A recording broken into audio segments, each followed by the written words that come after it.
Chapter 6.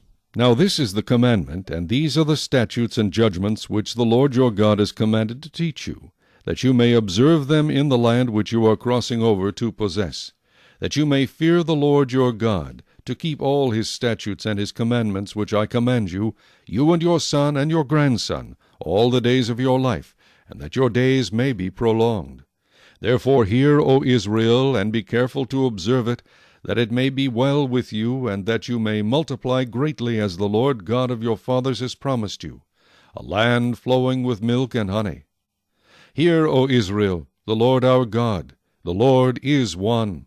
You shall love the Lord your God with all your heart, with all your soul, and with all your strength.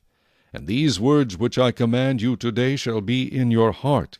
You shall teach them diligently to your children, and shall talk of them when you sit in your house, when you walk by the way, when you lie down, and when you rise up. You shall bind them as a sign on your hand, and they shall be as frontlets between your eyes. You shall write them on the doorposts of your house and on your gates.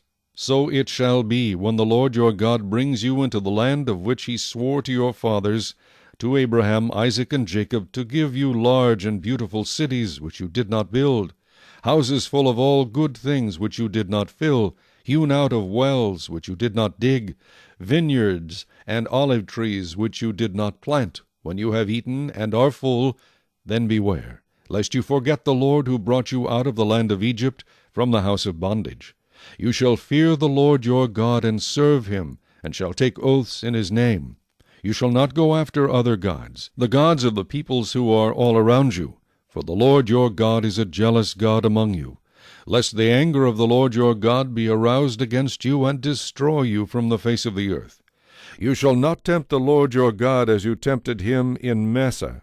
You shall diligently keep the commandments of the Lord your God, his testimonies, and his statutes which he has commanded you. And you shall do what is right and good in the sight of the Lord, that it may be well with you, and that you may go in and possess the good land of which the Lord swore to your fathers, to cast out all your enemies from before you, as the Lord has spoken. When your son asks you in time to come, saying, What is the meaning of the testimonies, the statutes, and the judgments which the Lord our God has commanded you? Then you shall say to your son, We were slaves of Pharaoh in Egypt, and the Lord brought us out of Egypt with a mighty hand. And the Lord showed signs and wonders before our eyes, great and severe, against Egypt, Pharaoh, and all his household.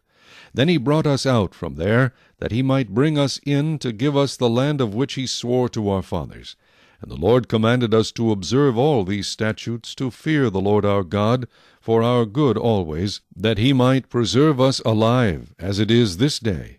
Then it will be righteousness for us, if we are careful to observe all these commandments before the Lord our God, as he has commanded us. Chapter 7.